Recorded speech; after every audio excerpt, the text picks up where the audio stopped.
When telling your truth backfires, let me get straight to it. You really got to watch who you open up to. You never know who the other person may be truly. I know you had this friend for all these years, but a lot of times people want to see you do well, just not better than them. They want to see you do really well. They're going to act like, okay, I'm behind you, I want to see you do well. But the second you start doing a little bit better than them, that's when a problem comes. And unfortunately, that can come from our family, that can come from our friends, it can come from people we grew up with since the beginning of time. It's just you never know what's in somebody else's heart. That's why I say you got to be careful how you open up to these people. So let me break all this down for you. No matter what, you're going to be judged. You're going to be judged for doing right. You're going to be judged for doing wrong. If you are homeless and you living on the street, they're going to be like, I can't believe they didn't get their life together. There's so many people out here hiring. How are you not getting a job? How are you not blah, blah, blah, blah, blah. If you start doing well, people start saying what you should do, how well you're doing. Oh, I can't believe you got all that money and you ain't giving back to this. You ain't taking care of your mom. I mean, it's going to be no matter what you do, somebody's going to have something to say. Like, there's no way of getting around it. And it's kind of like crazy because you'll remember all the things that you went through to get to this certain point. And now that you're there, somebody has an opinion. For good or for bad. Like I said, if you start off doing well and you happen to tank and you happen to have a rough time in life, those people got something to say. When you actually doing well, they got something to say. And this can come from the closest people. But let me get back to my major point. You have to be careful who you open up to about your problems, because this is the reason. The reason is everybody has something different in their heart. You may be one of those people that truly want to see somebody do well. I mean, you truly do. I got a friend like that where he applauds the things that people do well and he really means it. And I also got a friend that say little subtle stuff. So I say friend lightly. So let me give you a story. I remember when I was in college and I was trying to make the team for University of Toledo at this time. And I remember we had to go through all these different drills of like walk-on tryouts. And I mean, I'm just doing all these drills, but there was really like busy work. It wasn't nothing like for real. Like it was like we had to catch these balls and they were just trying to eliminate as many people as possible to see who can make the team, rightfully so, but they weren't really doing anything that can determine who will make the team. Anyways, me and a lot of the players had great relationships because they've been playing with me at the rec and I've been seeing them in passing. So we developed some good relationships. And I remember talking to one player in particular and I'm like, man, this is like, what they sending us through ain't even like real. And a lot of the other players was like, man, they just BSing y'all. They just trying to get y'all to quit. This is not what we do. This is not going to determine who make the team. But I remember opening up to one player and I'm like, man, I can't believe they got us doing all this and this and this. You know, I'm just venting. Can you believe he told the coach? He really told the coach. So the coach pulled me in and was like, well, you don't really like our drill, Cyrus? I'm not even on the team. I'm not even on the team. So I don't have no space to combat what the coach is saying. I don't have no space. So anyways, I'm just like, it ain't that I don't like it. I'm trying to figure out the right words to say to coach. It's not that I don't like it. It just feels as if nobody's going to make the team. And like, this is just set up as drills just for us to go through just for no reason. And he was like, how would you know? And he's asking me all these questions, but basically he's upset because he's like, you're a player that I may have picked or may not, but you're already problematic. Since you're problematic, you're not really going to make the team. And really, although I was consulting with what I thought was a friend, I now realize in hindsight that I was trying out for his position.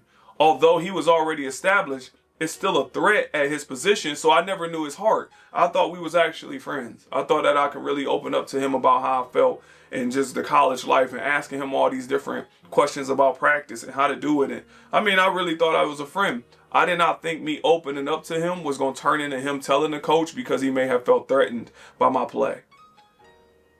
A huge curveball in my life. But that's one thing that I learned from it. And I just want to say that to y'all. And that's one light story. The second one is this. The second story is something light as well. I remember when I was in elementary, and this is a good story. And I came to school and I had some new shoes and I had all these different types of things on, like, because my dad had hit the lotto. He hit the lotto for $500. You know, but $500 in the 90s, I mean, it was a good chunk of money, especially for us to get shoes and things like that. So I remember even telling a teacher, like, my dad hit the lottery for this money and then he bought us these shoes and, we so happy, but I ain't supposed to tell nobody.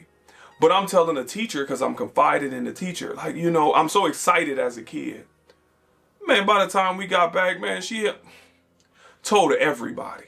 To a point that by the time I got home, my dad is like, why are you telling everybody I hit the lottery? It was only $500. But me being a kid, I was excited to tell the teacher and excited to get it out to somebody that I trusted because now I got these new shoes and I'm just feeling good.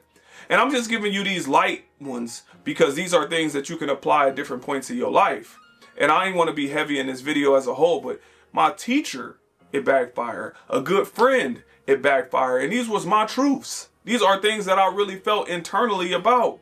And I just got to say that same thing to you. As you open up to some of those friends, you got to be careful. And here goes some solutions for you when you do open up to these friends on how you can navigate who they are as a person. One of the solutions, and you can find out a lot about someone else, is play it out as somebody else's scenario. I mean, you can talk to them and be like, man, let me tell you what Tim told me when it's really yours.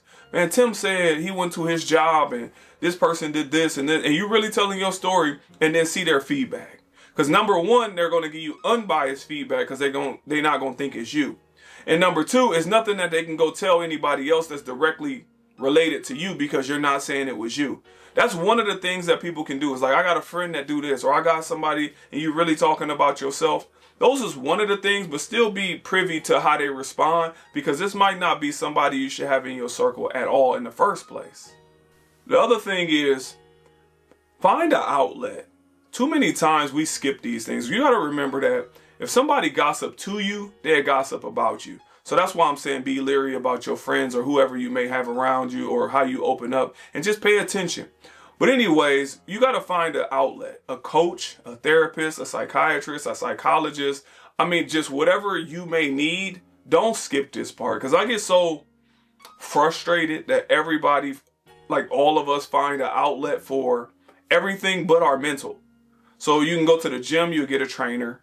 If you're playing basketball, you'll get a coach. If you're doing this, no matter what you do, you'll find somebody. But then as soon as it comes down to mental or outlets, you think you can take care of it yourself. Or you think you can dump it all on your best friend because y'all grew up forever. But you just don't know. So that's why I say take the time out to find somebody that suits what you are going through. If you are going through business problems, then talk to somebody that's in a position of where you would like to be. If you're going into relationship problems, then talk to somebody that's in a position of where you'd like to be. Not that person that is not. Not the person that's just going to tell you everything that you want to hear. And if you feel like you don't have those outlets, that's when you talk to a coach. That's when you can join a local group that's a support group. Everybody has them everywhere. Or that's why you can put stories in a different form. Or that's how you write it out in your journal. Like you find your different solutions because venting to the wrong people will it'll make your life so much worse.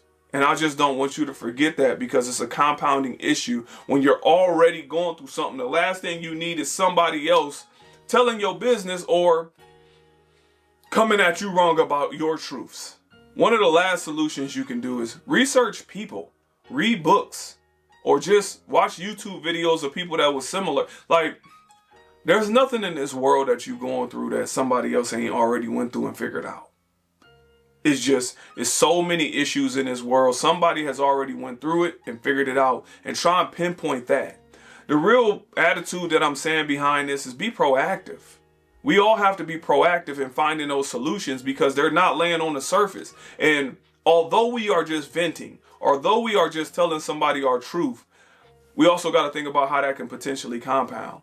Because somebody can make it worse, some people can make it better, but just be aware of your outlet. Please be aware of your outlet.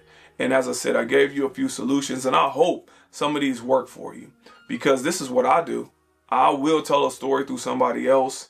I will find an outlet because I do have people that I talk to as well. I will journal it out. I will do all these things because I don't want more stress coming at me when I'm in a space of just venting.